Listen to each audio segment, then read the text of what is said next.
Hello, everyone. I'm Jim Garrison.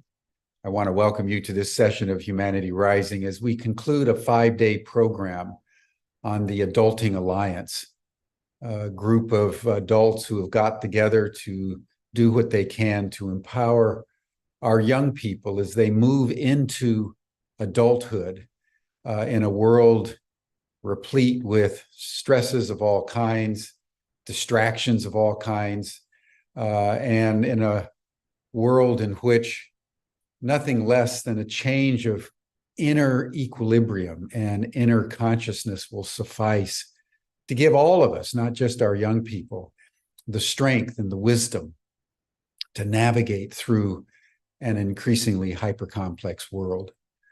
I want to begin as I have been all week on what's happening here in Washington as the U.S. Senate and the U.S. House of Representatives goes into final reconciliation of the National Defense Authorization Act, which has embedded in it an amendment by Senator Schumer and Senator Rounds in a bipartisan consensus from the U.S. Senate to begin a 7-year disclosure on the part of the U.S. government on the information and the evidence that it has accumulated since the end of the Second World War concerning UFOs, which are now called UAPs, unidentified anomalous phenomena. Yesterday, there was a press conference in the House of Representatives convened by Representative Luna from Florida, joined by Tim Burchett from Tennessee, Matt Gaetz from Florida, Moskowitz from Florida, and several others. And they spoke about what's really happening as the conference committee meets on this reconciliation. They spoke about the fact that it's the House Intelligence Committee, which is chaired by Mike Turner in the 10th District of Ohio, a district that houses Wright-Patterson Air Force Base, which is the largest Air Force base in the entire world, and has been the place since the 1940s where the retrieved alien spacecraft and alien bodies that have been recovered from the spacecraft have been sent, and some have remained there. Some have been distributed to other top secret sites around the United States, one of which is Section 51, deep in the Nevada desert north of Las Vegas. And the 10th District of Ohio has offices of all the major defense aerospace corporations that have been working secretly with the U.S. military and intelligence communities since the 1950s on how they can reverse engineer the alien technology for military purposes. And in the press conference yesterday, they spoke about the challenges as the Senate and House Armed Services Committees, which are the two principal committees struggling with reconciliation, and what it's going to take to get the amendment embedded in the NDAA. And there's also been another amendment submitted by Tim Burchett, which is in some ways even more dramatic and radical than even the Schumer amendment. So there is in play the military-industrial complex focalized by the defense aerospace corporations and the legacy group embedded in the federal bureaucracy, spearheaded by the House Intelligence Committee Chairman, Mike Turner, seeking to completely eviscerate the amendments from the Defense Act. And finally, just a note from Richard Dolan, the great UFO historian who's written numerous books on the UFO phenomenon, beginning in the 1930s in Italy, where the first observed alien craft landed, crashed, and was retrieved. That he was saying, while all this is going on, it's important to bear in mind that in the United States alone, there are roughly, over the last dozen or so years, over 10,000 sightings of UAP. And worldwide, he estimates that there are probably 50,000 sightings a year, most of which go completely unreported, some of which make it into the local newspapers because of the dramatic nature of the encounter. But I wanted to emphasize this point because I think if you look back over the history of nearly 80 years since the end of the Second World War and the beginning of the atomic age, the number of sightings globally has been going up and up and up and up, almost keeping pace with the increase in global warming, in military conflict, in the threat of nuclear exchanges. And so now, as the world quite literally teeters on the brink of self-destruction, what's happening? The extraterrestrial beings and intelligences are literally inundating human consciousness, sufficiently so that even the US government, which has kept the UFO, UAP issue a very closely guarded secret for nearly 80 years, is being forced, I would say against its will, to begin the process of disclosing that very information that, if properly choreographed and embraced, could lead to a new narrative for humanity, within the context of which we could radically transform our human relations and our relations between humanity and the larger ecology away from destructiveness and strife and conflict and exploitation into a synergistic harmony worthy of our children under the seventh generation. That's what's at stake. And so if you haven't done it yet, I urge all US citizens that are watching this video broadcast to immediately contact their congressional representatives and their senators. Everybody in Congress needs to be notified. And a very simple message: support the UAP Disclosure Act. Thank you, everyone, and welcome. Now it's my pleasure to introduce Dehanna Rice, who has been convening this and several other programs on Humanity Rising. Dehanna, welcome.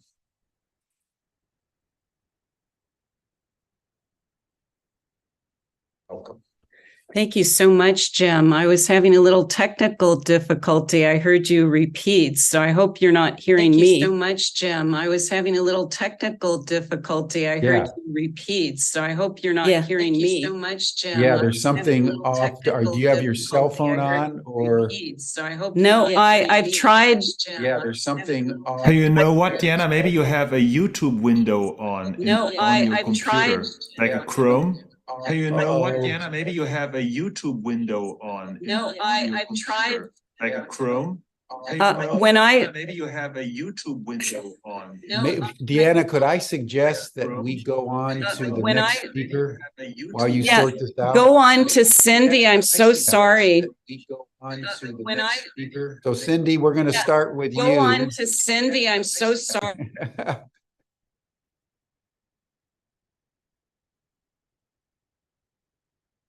So Cindy, it's over to you. and Deanna will circle back in, but this gives us something to be humorous about. I know. Yes, I have been having the same issues, and I still make and hold an space for laughter. So thank you very much for this opportunity of just being here with you, Humanity Rising. Thank you, Ubiquity University, just for sponsor us. And thank you all for just being connected with us. So I'm talking about laughter yoga. So just to the ones who listened to us on Monday, or maybe for the ones that didn't, I just want to say that I discovered laughter just on the middles where I feel so stuck, where I feel like just kind of going into depression and just feeling so frustrated, because being an immigrant for almost 12 years in the US, by the time where pandemic hit, I was finally decided to do a workshop. And after the workshop, just say, okay, I'm finally done. I'm gonna go back to Peru after this workshop that was supposed to be on April that year, but it was not. It was canceled. So I was just like so frustrated, like how I was about to make my decision of going back to Peru, but things didn't happen. And just then, after the 12 years of staying on US, I was like, what happened with me? So it was that time of stillness where I was not working, and it was like, what happened with my joy? What happened with the things that really make me feel great, make me feel happy, make me feel connected, make me feel not so lonely? And I discovered that if I just turn my music on, and if I dance, or if I just sing so loud without mattering if I was doing great or not, it made me feel so great. And since then, I was just like paying more attention into people's life and the life in California where I was living. And I was like, it seems like we just need so much more freedom. Needs that we just need to be more connected. And just because being my background in psychology too, I heard the term about laughter therapy. And that was where I was like really interested in, what about like just searching to laughter, and let's think like, if you're gonna die today, because COVID was that, if I die today, am I gonna be like really happy of what I'm doing? So then is when I was like, okay, I need to do my research on this, and it really worked, and I wanted to work in this. And that was laughter yoga. So as many of us know, laughter, there's so much research on laughter, and there's so much ancient wisdom shared, like since the old days, like how they use laughter as therapy. But besides, like indigenous people use it, like Greek people use it, Native American, there's also a very powerful science behind it, what was discovered with Norman Cousins, which he was a very well-known journalist by that time, but he was but they discovered that he was very ill, and he decided to use laughter as a therapy. And the kind of laughter that he used was basically watching comedies. And after that, he was diagnosed to live only for 1 month, and he did laughter every day, like just like, even though he didn't feel on the mood of laughing, he just decided to try it on, because he read also like so much research done on that, and he didn't just want it to just like have in his mind. He was like, I need this, and there's no lose. I just want to try. So he tried it on his own life, and then he lived. He didn't die in a month. He lived for the 20 years more, where he spread his knowledge, and where there's like a lot of research done on that. So saying that, I would like just to go with the exercise of laughing, same as what Norman Cousins did. So let's put in practice what we know. And I'm pretty sure you heard not only me, and you heard so much more like in books or just media, and why, like, our people, our young adults, just from 18 to 25, they use the TikTok nowadays, right? Why? Because sometimes they are stressed, depressed, or anxious, but that's because it's like so fast and so quick to get our phones and just like look something that is funny, we're just going through it. So that's why let's go into these laughing exercises, and let's tap into the joy that is within us and not look like on the outside things, like as fast as this can be. But let me tell you that laughing, it's even faster, and it's a natural way how you can access through yourself, and how most important it is just to share with others. So let's start this exercise. So we are just gonna move. Just feel comfortable wherever you are. I know you're watching us. So let's just do any movement, just pronouncing the consonants like ho, ha, as we did on Monday with the people that were connected to us. So let's start. We can move in any way, okay? And I'm gonna pretend a gorilla movement, kind of. So that is kind of warm up, so we can just like unleash our laughter faster and better. So let's do 1, 2, 3. Ho, ho, ha, ha, ho, ho, ha, ha, ho, ho, ha, ho, ho, ha, ha, ho, ho, ho, ho, ho, ha, ho, ho, ho, ho, ho, ho.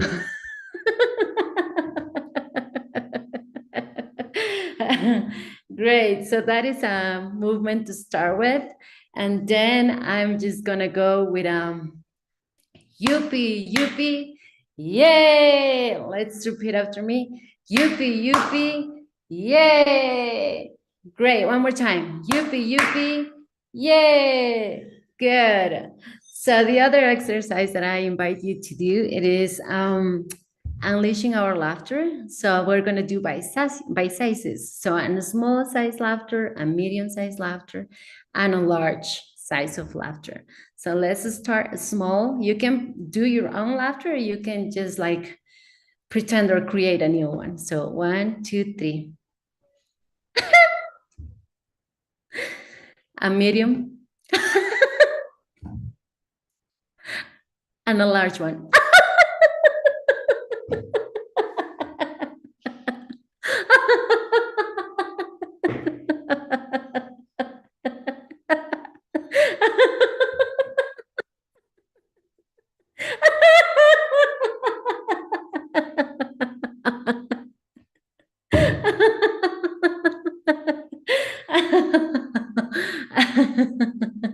We can start one more time with that exercise. So let's do a small.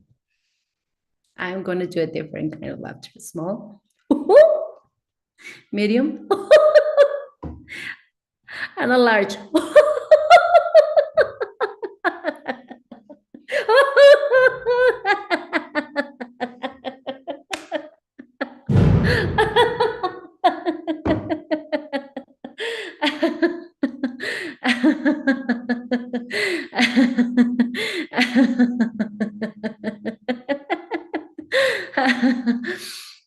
The next exercise, let's do it. Let's take a big inhale and exhale. Let's do a big inhale and exhale. The other exercise, it is a challenging laughter. So I invite you right now to just go with a thought, like through your day, what was something challenging already that you had, or something stressful that you faced, or the day before, or something that you remember was very stressful these last days. So I'm going to go with my thought, and my thought, I got to tell you, it is so far like the internet connection. So I have that thought in my mind. And we're going to add to those the small, medium, and large laughter. Okay. So go with the thought that you have. If something was challenging. You got it? Great. Then a small laughter.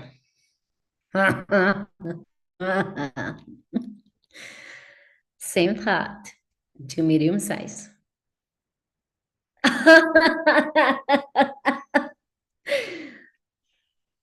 Same thought. Go with a large laughter about this challenge.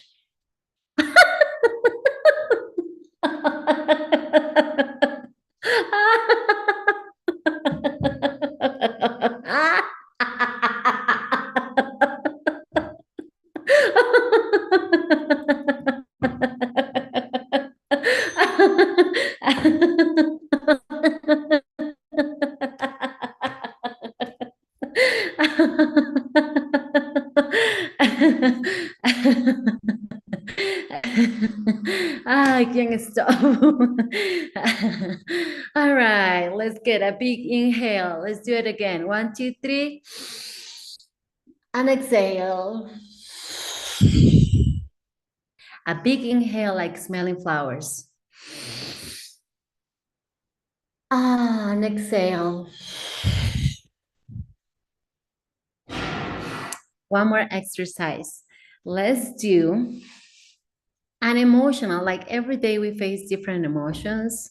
And so let's have one emotion, like one being frustrated, one frustrated laughter. So when you are frustrated, when something that doesn't go the same way you want, right? So let's do one frustrated laughter. 1, 2, 3. Frustrated.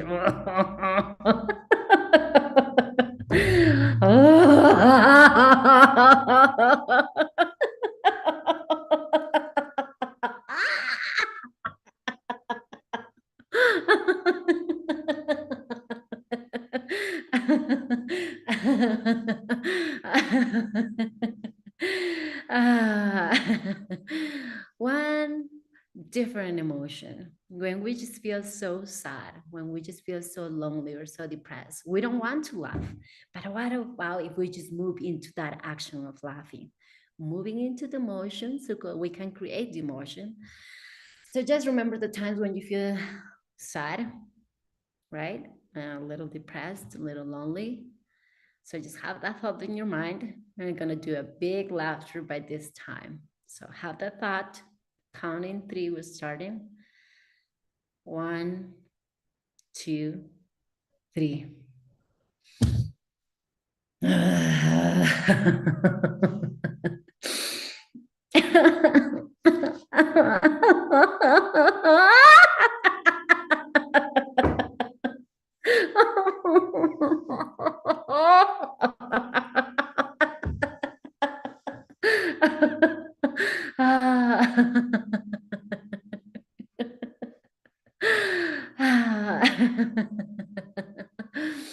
Let's get a deep breathing again. 1, 2, 3. And let's exhale. One more time. And let's exhale.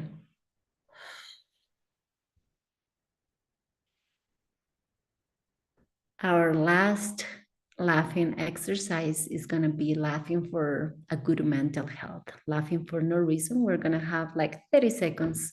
It's like a meditation laughter. So just laughing for anything you want to laugh. So 1, 2, 3.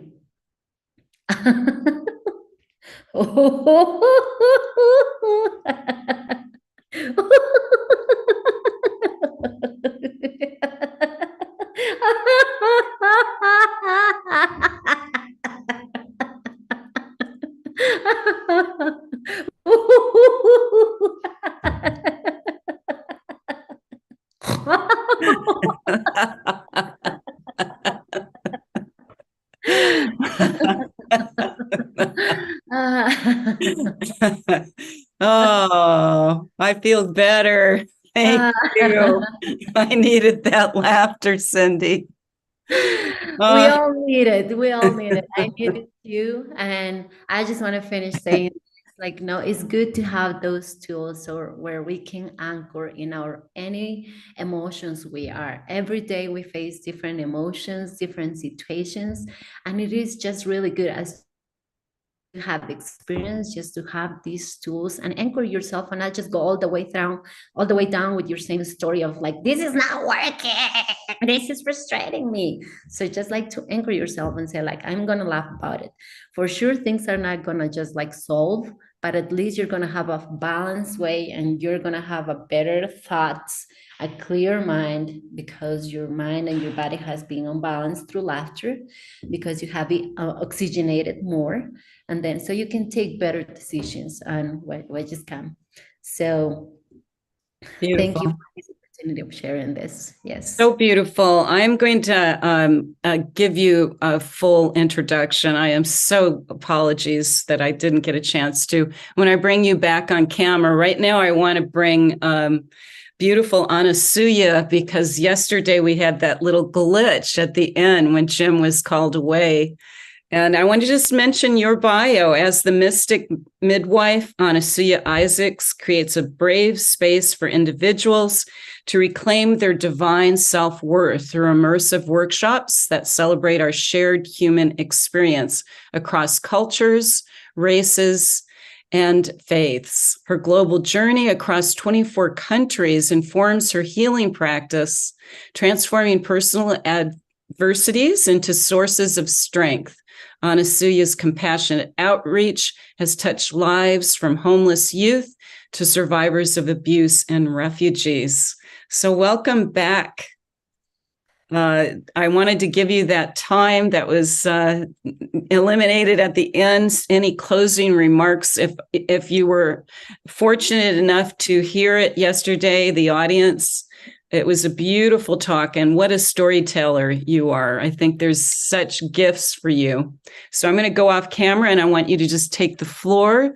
And unless you want me to stay on. Well, thank you so much for just a chance to say thank you to everyone who came yesterday, who participated, who watched, who allowed me to reflect as a mirror the many ways that you are a gift, the many ways that you are a miracle. Your very existence here is a miracle. You're not an accident. Like it's not some random combination of cells that made you.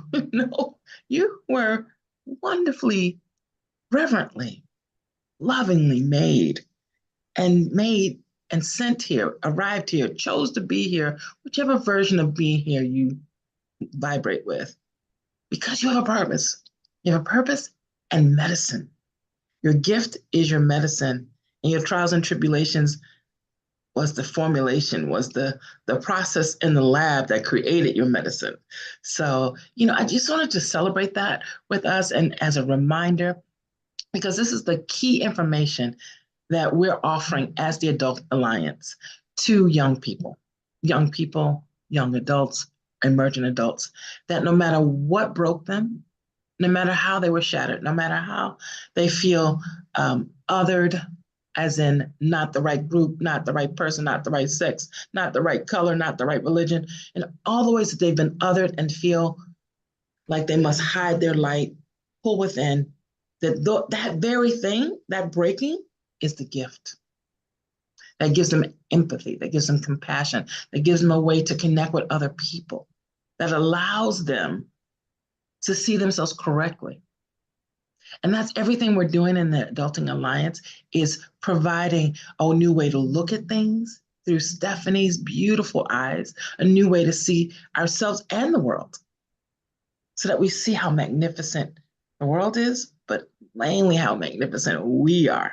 We get to laugh and when so many problems happen to us, when we have bullying, when we have torment, when we have so much suffering, we get to learn how to teach them to laugh at it, and to laugh at it not as a joke and not as sarcasm, but as medicine, to turn things around so they can feel themselves. We have the ability to determine our own boundaries, our own agency, as Shay taught us, around sex and intimacy, because the first person we have to have sex and intimacy with is ourselves. Can we be intimate with ourselves? Are we safe space for ourselves? Are we safe space to know our pleasure? Mainly, are we the safe space to know how much we matter? Do we know? Our access to knowing how much we matter is because we know our divine worth. And that starts with, I'm a miracle. I'm not here randomly. I'm here with purpose. And everything I've been through is a gift. Even if I suffered and cried and broke things, it's a gift. Let me find it. So I'm really, really encouraging everyone who's listening on the recording here live to join us. Because our young emerging adults need eldering. And you can be their elder as well, but they need eldering, guidance, a little encouragement, a lot of encouragement.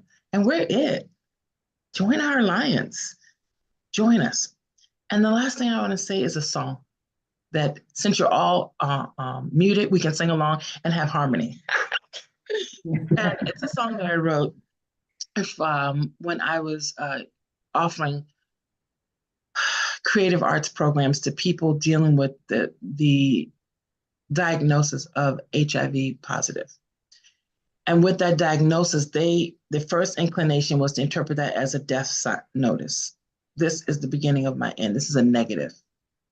And so the programs I created using theater, poetry, song, and writing was all about how do we transform this negative into a positive? How do we celebrate your life instead of writing your eulogy? How do we celebrate the life? How do we celebrate as much time as you have? You may think it's a few days or a few months, or it could be years. We don't know. But let's change the consciousness around it.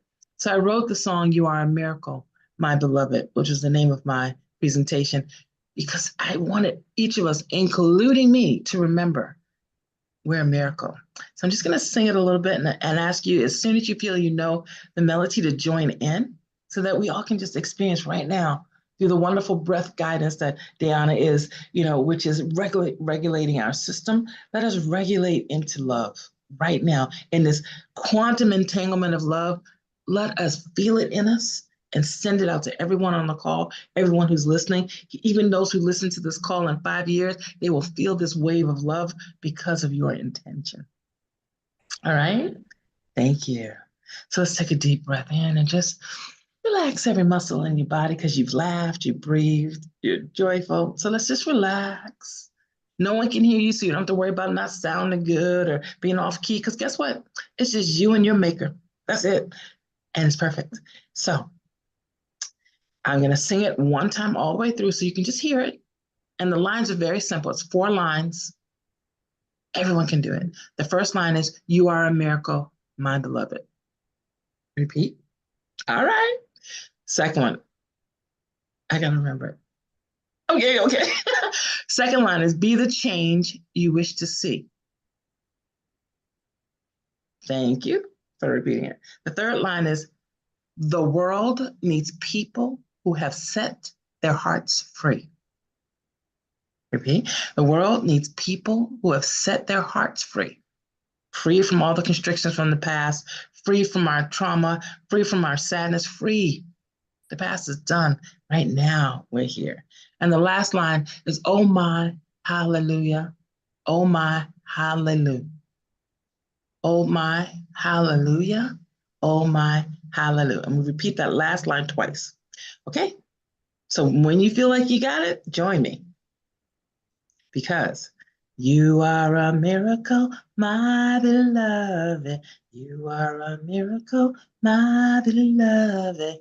Be the change you wish to see. Be the change you wish to see. The world needs people who have set their hearts free. The world needs people who have set their hearts free. Oh my, hallelujah. Oh my, hallelujah. Oh my, hallelujah. Oh my, hallelujah. You are a miracle, my beloved. That's your line. Miracle, my beloved. Be the change you wish to see. Be the The change. change you wish to see. The world needs people who have set their hearts free. The The world world needs needs people who people have set their their hearts free. hearts free. Oh my hallelujah. Oh my hallelujah. Oh Oh my my hallelujah. hallelujah. Oh Oh my my hallelujah. hallelujah. One more time. You are a miracle, my beloved. You are are a a miracle. miracle, my beloved. Be the change you wish to see. Be that change you wish to see. The world needs people who have set their hearts free. The The world world On needs people people who who have set their set their hearts free. hearts free. Oh my hallelujah. Oh my hallelujah. Your turn. Oh my hallelujah. Oh Oh Oh my my hallelujah. hallelujah. Oh my My hallelujah. hallelujah. Oh my hallelujah. Hallelujah. I love you. So thank you for joining me. Thank you for Oh, remembering who you are. Let this session be a mirror for how yes. magnificent you are. Peace and Beautiful. blessings. Oh, I want to do that again at the end, maybe. I don't know. Thank you so much. Wow, that was lovely. I want to introduce everybody now. That looks like everybody was into the song. I hope you were, Jim. I wanted to see you sing, but I'm going to start with Shay. Son is an award-winning educator, seasoned coach, and author. He's dedicated to fostering committed intimacy. His vision is a world where greater intimacy thrives. He integrates modern neuroscience and ancient Chinese philosophy to guide committed couples in understanding the dynamics of safety, significance, and pleasure. Yay. Shay's coaching heals the loneliness and disconnection stemming from their lack of understanding the differences between male and female sexuality. So important. He believes that stable relationships not only benefit couples, but also children and society. Welcome, Shay. Good morning, Deanna. I'm Sui in HR. Woohoo! I'm going to go into Stephanie. Is a multidisciplinary artist, photographer, sensory exploration guide with a biomimic lens. Stephanie's deep-rooted love for photography and art is derived from her passion for nature and a way of seeing sound, vibration, and light. Her personal experiences while growing up include temporary hearing loss, lack of stereo vision, which she now has, and being neurally diverse, including synesthesia. Her desire to assist others expand their own ways of seeing and sensing is an invitation to explore and perceive the world and perspectives in new ways that may not have been considered before. Welcome, Stephanie, back to the panel. And lastly, but not least, I want to honor Cindy for taking the helm when my techno got a little confused here in my home. My lights were flickering. I think the aliens were landing. I had to shut down my computer completely. So this energy here in this group was intense. Cindy Urbano is a registered laughter yoga leader with a background in psychology. She has had the honor of working with a wide range of clients, guiding them to discover the potent, inherent power of laughter, especially in challenging times. For her, laughter serves as a steadfast companion, available at any moment, whether in solitude or within a group. Welcome back, Cindy. Thank you so much, all of you. This has been such an eventful week to watch all of the presentations and the action with the group in this community for Humanity Rising. We are so blessed to be a part of this week presenting the Adulting Alliance. We are focusing our work on 18 to 25-year-olds, the emerging adult population. And that's what we want to really close out this week with focusing on. I wanted to start with a few questions. Now what? Why this? Why should this program, be so a part of our world community? How important it is right now with all the stats for this particular age group is really daunting. I know Humanity Rising has done many programs for the youth, and the suicide rates are skyrocketed. There's all kinds of weird things that are happening with young men, that they stay in their room, in their bed. I can't remember the terminology. Maybe somebody in the chat can give me an idea what it was, but they're employing young girls to try to coax these young men off their beds and into society again. Of course, we're struggling with the post-pandemic world, right? So a young person who's so socially oriented at this time in their life, and their sexual identity, all those things that are going on, the pandemic has really been quite a wrench in their world thrown in, because they didn't get the chance to express. Some of them didn't even graduate from high school, right, with a ceremony because of the pandemic. So it's been a lot of challenge for this age group. And for me, the founding of this particular impetus was really about supporting the next generation. We all know that our world will change if we support the young with new contemporary focus on what's going on with the whole world as a whole, and how to support them with laughter when they're feeling sad, how they can reverse some of that neurochemistry in their brains. I didn't get a chance to do my breath work today. I don't know if I will at the end, but the coherent breathing that I offer, the wellness for the brain to really recoup and come into coherence with our heart rate variability, so our hearts are actually flowing in a beautiful way. And also the safety in the body, that polyvagal theory that is Stephen Porges's theory, that happens with when our breath is slowed down to 5 breaths per minute. It's a miraculous thing that happens. The history of it is so fascinating to me, as the studies for the last 20 years have been showing Sherpas on the Himalayas are doing that rhythm of breathing. That's why they don't need oxygen. There's been all kinds of interesting studies for it. But the thing to focus on for the youth right now is how to support them. Like Anasuya says, we are eldering them. We are coming into their worlds, and not what is that thing that you said, Shay? It's not speaking, it's the guide from the side, not the sage from the stage.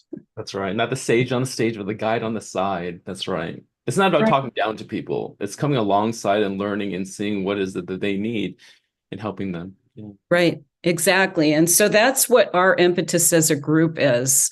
Really, I want everybody to honor, the first question, now what?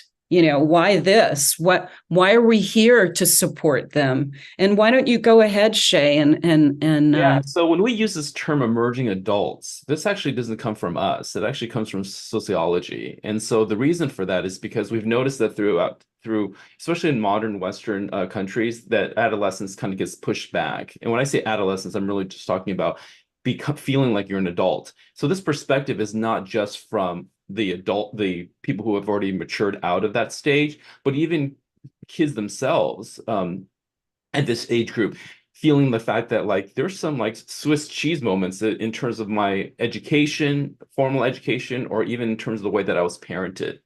So when we look back on Monday, and Anasuya led us into a visualization of where we were at 18, where we're at 25. So even though most of us in Humanity Rising may not have gone through emerging adulthood within those specific years, we do know what it feels like to have gone through change. So maybe yours was a little bit earlier than those exact ages, but think in terms of what would have been like if you had this toolkit of some of the breath work that Dehanna did, Cindy's laughter, right? The different perspective taking that that Steph has talked in terms of actually accepting herself and the way that she views the world, or Anasuya's take in terms of, you know, in terms of the self-worth, or even with my section about intimacy and asking this 3 questions: am I safe? Do I matter? Am I feeling pleasure? If you were equipped with those tools back when you were going through that specific stage in your life, think in terms of how that would have actually saved you a lot more grief.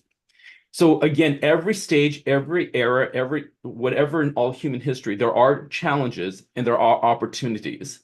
So I believe the fact that we as this group, and with the support of others who also are like-minded in vision and values, that's where we're hoping to partner up with people, so that way we can make that difference that Anasuya had in her lyrics today.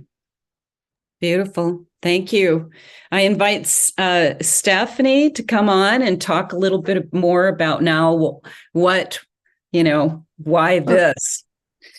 Why this for me is one, I mean, working with a group of incredible people also with an aim of helping and assisting really matters to me, you know. And in my conversation was about art and vision, but it was really about neurodiversity, and, you know, definitely with young adults in mind, because most people were taught to be normal, right? Social conditioning. And I believe it creates the limitation and the potentiality that, like, you know, when we each feel that whatever gifts we have here are validated and seen by ourselves and others, we have so much more potentiality. So like as a group, we're really widening the fields of perception, you know, and also bringing the whole in, like reminding that like none of us really fit neatly into all these boxes. And, you know, so when we like really value the purpose that we're really here for, which is something beyond like, you know, get the education to get the job, right? And we look to ourselves as nature, and we learn about the coherence of our hearts and our breathing and our, you know, the ways in which we can calm our own nervous systems, because everything that's going on is very destabilizing. But when we stabilize internally, then we're rooted to the rest of nature. And then we have the ability to see that what we read in books or learn in schools is just also a limitation of what other humans have learned. And it's been blinding us to what, not that word, but closing off the potentiality of what the rest of nature is doing and how it's already adapting to everything. We're here to adapt, and we have to adapt. So just sort of that, again, widening fields. And as a group, I think we each have such an incredible gift to add to this and be able to help young people with. So, you know, it's like grateful to be here. And I really think that, you know, the ways that others can assist giving ideas and things to take it to other places and ways is really something of an ask. So thank you. Really, adaptation. This is a big word. Thank you. We need to really give more flexibility in adapting to this very quickly changing world. So I invite Anasuya on to talk a little bit about now what, why this. Well, for me, this is urgent. This is not even like, oh, what a great idea. Wouldn't it be lovely? No, this is effing urgent. And I don't know how much you all are interacting with younger people, but their world is on fire. They are very aware of the climate crisis. They're very aware of the economic crisis. They're very aware that they could study and go to school and get multiple degrees and be in so much debt that they're in a stranglehold. They're very aware of how unsafe they are, either by the police or by bullies or by predators, sexual predators or traffickers. They're very aware of how much their world is not ready for them, is not welcoming to them, is not honoring of them, does not want their voice. They are very clear about that. And that is one of the contributing factors. Oh, those are 5 of the contributing factors to the increasingly desperate suicide rate They don't see a place for them. They don't see how they belong. They don't see that they're needed. They don't see that they're wanted. And that's on us. That's on every generation that came before them. We're not telling them. So when I see the disrespect, the dishonoring, the way the education system is purposely miseducating them, the way I see the way communities are not welcoming them and label them too much of something, too loud, too painful, too whiny, too fill in the blank. All that says unwelcomed. And then we want them to go be productive and pay money into the system and allow them their income to pay for, the services that we need. But they don't see a reason why. Where's the love? There's an African proverb that says, the child who is not welcomed by the village will burn it down just to feel its warmth. And isn't that what we're seeing when we see 18, 19, 20-year-olds go in and shoot up a bunch of people? Isn't that what we're seeing when we see older kids bullying younger kids? Isn't that what we're seeing with the violence increasing? How many unloved children are there? And why are we withholding our love from them?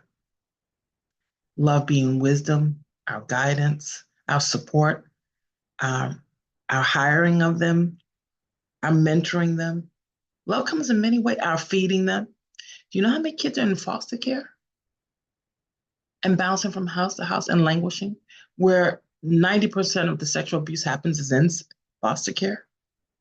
And then we wonder why they run away, which makes them vulnerable to trafficking because they got to sleep somewhere. What are we doing about that? What are we doing about kids who get into trouble besides putting them in jail? Is there no other response we can have to their cries for help? I think so. Yeah. Definitely. And it must be so. Yeah, absolutely. We are, empathetic beings, love and compassion if we're thinking with our heart intelligence. If. That is imperative. Yeah. Yeah. I don't know where Cindy went. Where'd you go? I was going to have you come on. She's having challenges with her internet. Oh, once again, she's in Guatemala. Yeah, she right. doesn't have the best internet service, and she will be back. Okay, thank you so much. There you are, There she is. Can you hear us? Hello? Yeah, can you hear us? Yes. Thank you. Okay, Sorry. wonderful. She's in. Yeah, I'm not hearing you completely. Go ahead and talk. Hello. Hi. Yeah. So yeah, if you can join the conversation, hopefully we can keep your internet going, or the internet will connect. Just about, how to support that question about now what, why this, why are we doing this with the Adulting Alliance? Yes. So why this? It's just because challenges and difficulties, there's always gonna be, it's not gonna end. So if you ask yourself, and most people we ask, times in the past used to be better as now. No, situations like as we're facing now could be worse as maybe what was before, but there was always challenges. So, and nowadays, especially with technology, just like most of these emerging adults, just using the quick relief to those situations, to those emotions, like whenever you're squashed, whenever you're feeling down, stressed, lonely, what are the quick things you do? Like they go and consume drugs, they drink alcohol, or they just use their phones and watch videos all day, as what you have been mentioning with the kids that don't get off from their beds now, because it's so much easier just to get this technology and just lose the hours in technology. So why not accessing, instead of using something outside, why not just going within you and tap into that joy button that it is inside of you? It is it's proof that joy is within you. Neuroscience has proven that this chemical called serotonin is produced in your gut. 90% is produced in your gut. So meaning that you can access any time, any moment. And that depends also in the kind of food you consume. So if your nutrition is based on a lot of preserved food or high in sugar, it for sure, there is so much proofs that these affect on your emotions. Like if you consume these high these preservatives or high in sugar, it take you into reducing those feeling good at those serotonins, and take you into depression, into anxiety. So why not just instead accessing into this joy button and go with laughter, go that's something that is within you. It's simple, grounded, free. So you don't need to pay for it. So you just need to have the intentionally to really try to do it and access that. Thank you. Sorry, I can't get your name changed. I tried doing the pin thing. I tried. I'm sorry. For my techno stuff. Yeah, so important. So all of these different methodologies that we're bringing to the table for this group is in so much of a arc of really supporting them in their entire life. That was my founding impetus, is how can I support them to really handle those challenges as they move through their life, because we all know there are going to be challenges, right? So I want to move on the opportunities. What is the opportunity is the second part of the question as we're coming to the top of the hour here. The opportunities that we're bringing, you know, I think we're all talking about that. And I'm kind of going to combine both the second and third question. And where do we go from here with, I think the opportunities were expressed. Where do we go? We need support in different communities for this age group from this audience on Humanity Rising. Of course, like I had mentioned, the college age or college career is one community that we want to focus on for these 18 to 25-year-olds. But there's lots of different communities. Any suggestions of how we can move forward with our program, getting the support for everyone that is going through this particular time in their lives, and supporting them with all the ideas and methodologies that we're bringing to the table for them. So anybody want to jump in? Maybe Shay, you want to start with the opportunities, the communities. You were a middle school teacher. It's a different stage in their lives, but I think it's so important to bring in all the multiple ways we can reach our audience, because the audience member is the most important person, as far as I'm concerned, and the whole impetus of the Adulting Alliance.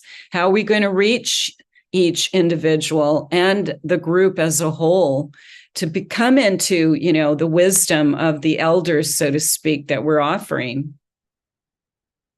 Yeah, so when it comes to opportunity, there's those two types of opportunity. One opportunity is the opportunities that these students who are 18 to 25 hold, and the other opportunity is what opportunities do we hold as those that have already passed through that stage, right? So you had mentioned the fact that I was a middle school teacher. Well, I was strategically an 8th grade teacher. And the reason for that is because in 8th grade, they started morphing into, I'm going to get into high school, so maybe I'm not going to know, because I'm going to be a freshman or a fresh meat, right? So when you think in terms of like 18 to 25, 18 is when they just left the house. So now there's an openness, there's a turning point, and they're open to learn. Within that 18 to 25, they were leaving college, or they're leaving, you know, the military, they're leaving something. And then again, there's an openness. And now they're going into a career, right? And then there's an openness. So the opportunity is that the mind is more fertile for new ideas. And when the mind is more open to new ideas, then we can then be strategic in that. I mean, we have mentioned this week the fact that 18 to 25, within these 7 years, there is so much formulating. We know that around this age is when the prefrontal cortex is fully developed.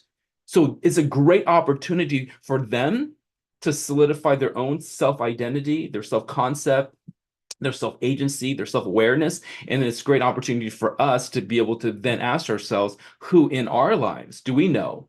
Maybe it's maybe it's our own child. My daughter's, turned 16. She's going to be heading 18, very soon. I often think about her when it comes to this. My son is 12, and I know that he will eventually get to this stage. I have nieces and nephews who eventually will get to the stage. For those people in HR who are listening to this, think about, in your mind's eye, think about a face.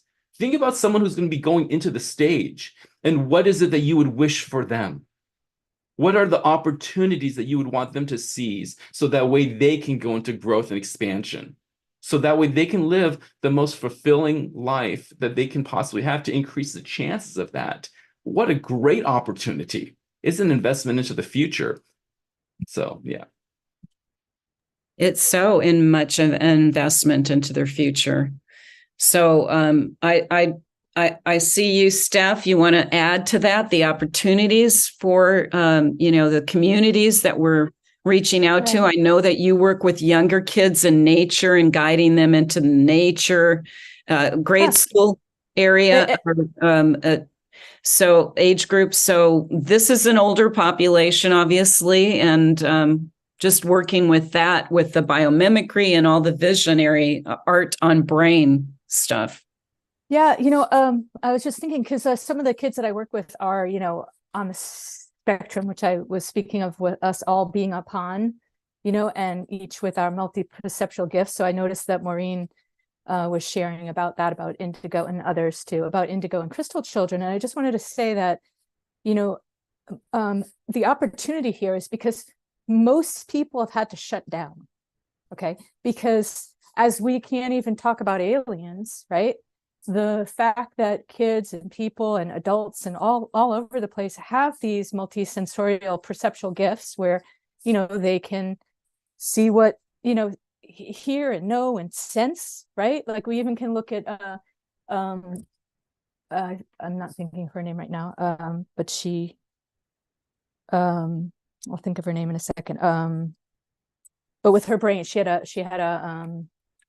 a brain, stroke, my stroke of insight. And she spoke about how she started to feel everybody coming into the room. And it took her 8 years to regrow her brain. Jill Bolte Taylor took her 8 years to regrow her brain in a sense, and she did it only because she wanted to come back and talk about that.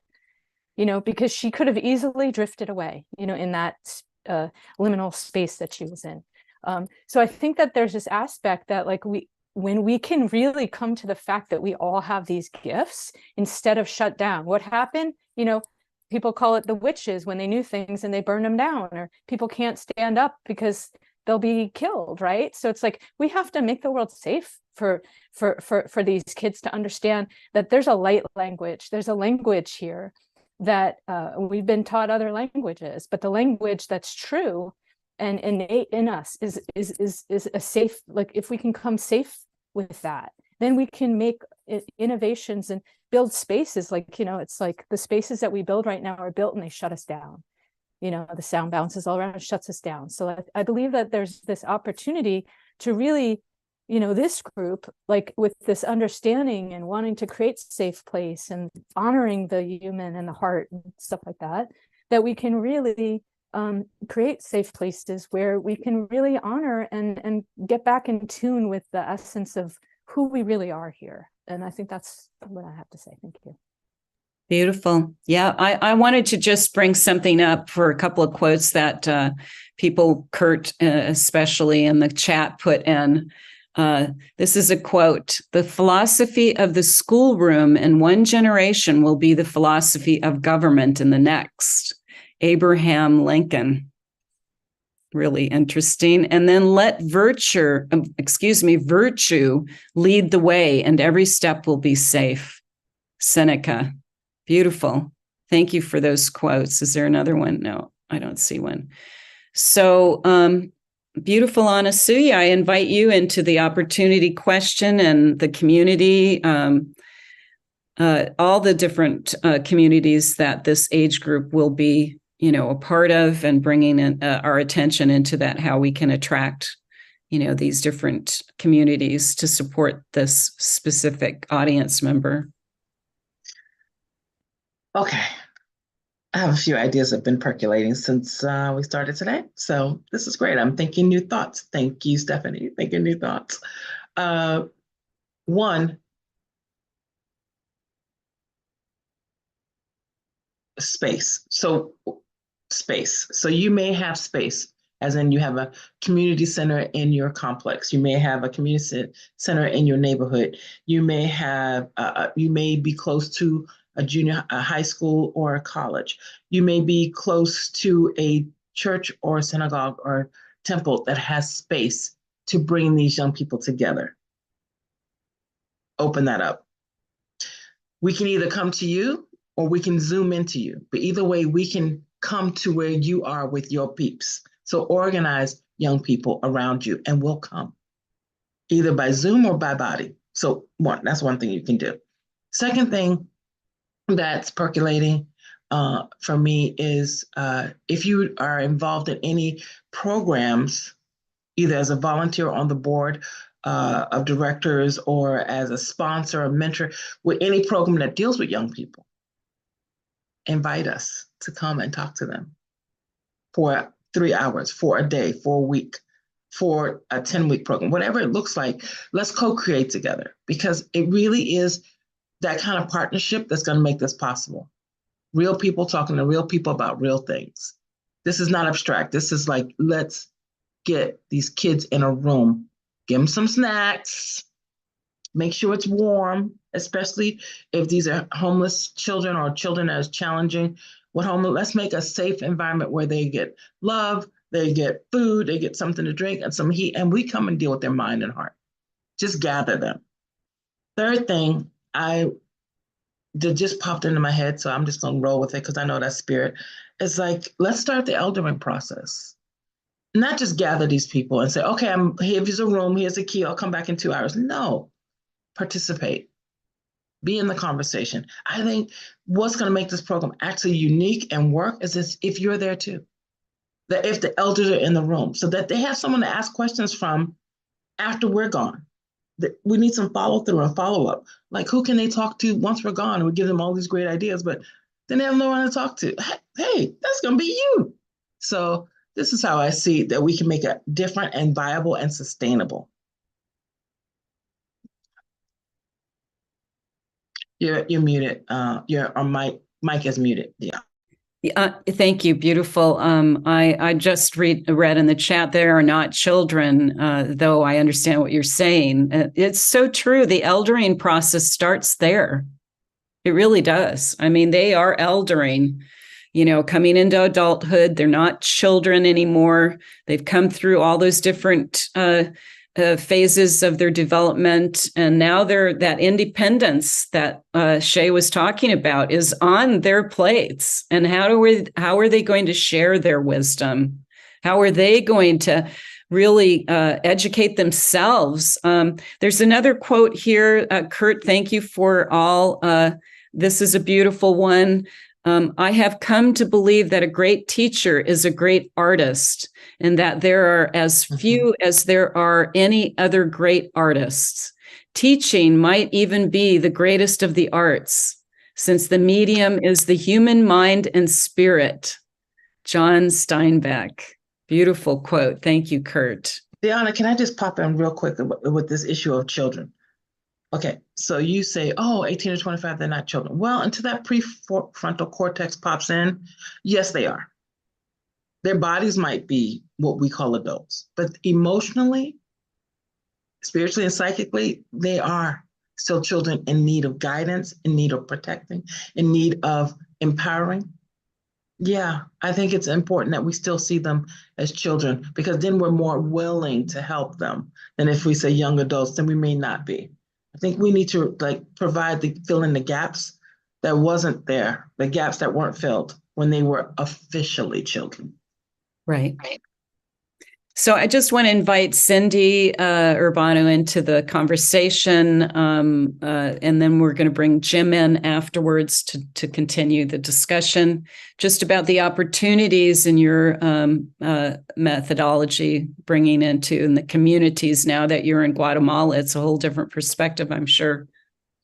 Yes, for sure it is. I can definitely see different way of living and being an adult here, because most adults for sure they start to being an adult since being 15, 16, especially in the place where I am from. They are already moms and dads and working on the land and so much more. So they are already being a parent of some raising someone that maybe this person didn't even know already, that does not know anything about being an adult and already been raising a little child who's the future of tomorrow. So for sure here on those opportunities, I would like to say, like, we need to be the change that we want to see in this world, right? And being the change is starting with us, starting with us being who we. That's what I wanted to see in the world. That's what I want to see. I want to see more joy. I want to see more smiles. I want to see more lightness in the soul and in the spirit. And you being as a participant of this program, like how can you wish to see this world? Like how can you help us, like also to take all this wisdom that each one of us has, that we are unleashing our best of humanity, like with Shay, with Anasuya, with Stephanie, and with Dehanna. Like how can we just be the change? How can you help us? How can you support us and do this for our humanity? Because sometimes we just see the problems like so big and we say like, oh, it's just part of politics and religions and so much more, but we forgot that we are co-creators, that we can make the change, that if we change ourselves, we can change our society. Beautifully said. Thank you so much. I just wanted to end with Stephanie wanted to come in and say one more thing, and then we'll bring Jim on. Yeah, just as Cindy was saying, and I just wanted to just pull back when Anasuya and Cindy both talked about going to the medicine person, and they would say, when did you laugh, and when did you sing, and when did you dance? Like trauma is everywhere, right? And so assisting ourselves in like the creativity and expression is our human gift, and it's our birthright, and it's something needed. And so I just to say, yes, going back to what you were saying about like how we can all assist in all these ways is so important, but just to come back to that is so needed within all of us, because it doesn't matter what's coming, that's what's needed internally. Thank you. Yeah. So, Shay, one more thought, and then we'll bring you on. Just a quick thought, just because Cindy brought something up, and I think that I love what she said about the fact that like a lot of the people, even within Guatemala right now, they are younger and they've already taken on the roles of adults. So I just want to acknowledge the fact that we do hold a bias here. When we talk about 18 to 25 and the later stages, things like that is a very Western. But when we think in terms of working globally, we also understand the fact that every country has their own context, and the fact that this is where it's super important for us to be culturally sensitive to what their needs are. But regardless of that, all of these skill sets would then, I believe, truly help. So just wanted to mention that. So thank you, Cindy, for bringing that perspective. Thank you. Jim, welcome back. Thank you. And thank you, everyone, for putting up with some of our technical challenges today. Sometimes Zoom just happens.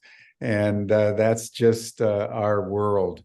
But I wanted to take up, Anasuya, what you said in your last remarks, because as a father of two sons, now in their 30s, I can testify to the point that you're making that, we have this drinking age at 18 and voting age at 21, and you're either a minor or you're a major. You're an adult, which doesn't take into any consideration at all the psycho-emotional maturity of the particular being that we're dealing with. And my observation has been that in many ways, the most fragile time in a person's life is that transitional moment that you all are focusing on, of moving from being a minor to an adult, but knowing that even though you're technically an adult, the frontal lobes of your brain haven't even coalesced yet. And to Shay's point, you have no control over your sexuality. You're often traumatized and uncertain as to how to respond. So we're dealing with young adults, but we're also dealing with mature children simultaneously. And as every parent knows, no matter how old they are, they're still your children and act like your children, which we can observe in our just ordinary day-to-day relationships. So I want to commend this group in forming the Adulting Alliance, because I think you're putting your attention on maybe one of the primary soft spots of both potential and trauma in the entire demographic of our societies, not only in the United States and the West, but I think everywhere, because young people everywhere are succumbing to the escalating stress that is besetting our world and need genuine support in very concrete ways. So the fact that the Adulting Alliance is focusing in on this, I think, is a gift to the world. Thank you so much. And I feel that too. It's a movement that is just, it's bigger than all of us and so needed in all cultures and all developmental stages. And what could happen if we had a community all over the world with adulting alliances to help this generation step up to the realities that they're facing, but with the eldering concepts of calming their nervous system, connecting to their sexuality and each other in a healthy way, and visionary and divinity and laughter. All of it is such an interesting kind of coalescence of how we're creating that next step in life that's so powerful. So thank you. Dehanna, can I ask Jim a quick question? Mm-hmm. Dehanna mentioned early on, Jim, that Humanity Rising had some directives and that young people was actually high on the list. Right. Yeah, go ahead. That's one of the code red issues that we've identified. There's climate change, obviously. There's the challenges to democracy. There's global war. There's artificial intelligence. But very early on, particularly during the pandemic, when the data started to emerge that the lockdown and social distancing was wreaking havoc on society generally, because it had never been done before, like in history, and that our young people were suffering the most acutely. So that's when we began to develop a series of programs on this matter in late 2020 and then again in 2021. And then given the urgencies of all the other code red issues that we're dealing with, because they're multiple, it wasn't until Dehanna came into conversation with me a month or two ago about the Adulting Alliance that I realized that this was really a important contribution. And it's my hope that you can get the proper resourcing for this, including from governments, because if it's true, or since it's true that the education of the young is government policies in the next generation, how we treat our young, particularly as they make the final transition into adulthood and voting and running for office and having families and engaging in professions and becoming the pillars of the society, you really have an urgent code red issue that you folks are dealing with. So I want to support it in every way that we can at Humanity Rising. Wonderful. Thank you so much, Jim. And this whole community has so much wisdom. I see so much educators, people that, you know, have been in the loop of helping this generation in their careers. We honor you. We open up our doors to communicating with you. Stephanie just put in the chat all of our contact information. I'm here, you know, to listen after this week. It's been such a enlightening week for all of us to present. It's our first birthing of the Adulting Alliance. So it has been a beautiful experience for me, considering that I've had this dream for 10 years to help this particular generation, and helping with all of your gifts has been an honor. And thank you, Jim, so much. I know that you have a hard stop in 10 minutes. But is there anything else anybody, go ahead, Jim, you want to say something? I want to just make the following observation, because I've been tracking this, all of you, and it's all week, and something's just emerging in my awareness that between the 5 of you, you have just about everything one needs for a successful passage into adulthood. And I'd like to enumerate them. And I'd like to start with Stephanie. You know, Stephanie, the fact that you were raised as you were and were privileged through a handicap of opening the doors of your perception is, I think, key in a world where just about everybody's traumatized. Jim, I'm going to stop you about handicapped. It's not the word, it's challenge. Challenged.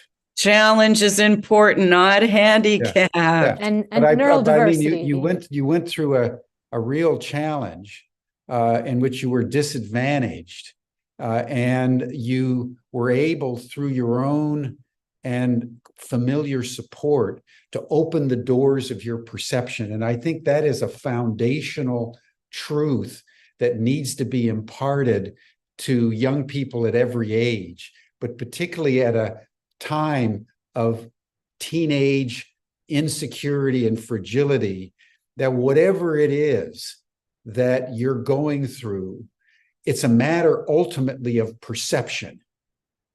And that if you can master that, what Don Juan would call the sorcerer's trick, the mystical key in the Buddhist tradition of perception, you liberate all that traumatic energy into a new mechanism of empowerment. And that's where I think, Anasuya, what you've been saying over the week is emerging as important, because you emanate soft, maternal, loving care that just because of your presence, you know, I feel better. And I think that is critical to what it is that all young people need to feel. And I think the point you were making, all we do is put people in jail. And we need to clone you 1,000,000 times and send you out into the neighborhoods to love them through whatever it is that they're doing. And so I think that's another piece of that. And then Shay, you know, I've always thought of Wilhelm Reich and his work in the 1920s, where he said that it is one's relationship to one's sexuality, one's eros, that is the foundational key of all neurosis and all empowerment. That it's our relationship with our own body. It's our relationship with our own sexuality, so covered with taboos and so distorted by religious and cultural doctrines and shames of all sorts, that if we can move our way through it by opening the doors of our perception and then being empowered to engage with our own sexuality and the sexuality of others in healthy ways, we in fact become more fully whole and therefore more fully human.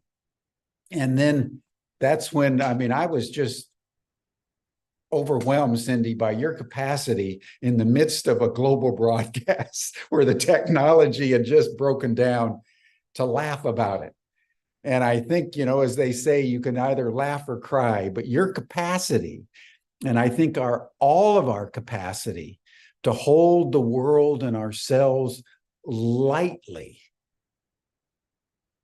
and be able to laugh on a daily basis at ourselves and each other in a holistic, positive way is also a key ingredient. And so I just want to acknowledge that mastery. It's not so easy to do that with a world shredded by suffering. And yet it is exactly the anecdote that I think all of us need, because it liberates our body and frees our soul. So I just want to acknowledge your capacity to do that in the way that you did it today. It was awesome. Beautiful. Thank and you. Then, Dehanna, I just want to say, with all this, success ultimately is catalyzed by intent, by a willingness, which you've demonstrated, to really work to convene this group and make things happen against obstacles and adversity, and yet keep on keeping on. Because in the end, that's the only way one navigates through the world in which we find ourselves, with what is called unbending intent. Mm. And you embody that. So I really want to acknowledge your leadership and your tenacity, because all of you together have the team that, in my mind, is required to take the Adulting Alliance national, and my hope is global, in as short a time as possible. So I just want to acknowledge all of you and thank you. Thank you. And I want to acknowledge Jeremy Gross. He has been a part of this group and was not able to come on. And he's like the next generation of polarity therapists. He's 35. And I want to acknowledge Jeremy has contributed to this Adulting Alliance and his wisdom. So, wow, thank you so much, Jim, and everyone. I'm so honored to be a part of this group, a part of this leadership. It's a new role for me. I've been a part of teams before, but this is the first time I've kind of corralled people in and like, come on, you want to join? So it's been an honor, and we love this community. I do. I'm a part of it. Shannon, Stan, and all of you in the after chat. I hope we all can join. And it's just been such an honor with the code red, of the youth that you mentioned, and to go global. I really feel this is a lot bigger than all of us. Totally. So thank you all. And that will bring our 5-day program to a close, everyone. You're all welcome to join the after session chat. You'll see the link in the chat box, and you received it in your Zoom reminder, those of you who are watching passively on Facebook or YouTube or LinkedIn. And then we'll see you all again on Monday for another week of Humanity Rising. Thank you, everyone. Thank Bye you. for now.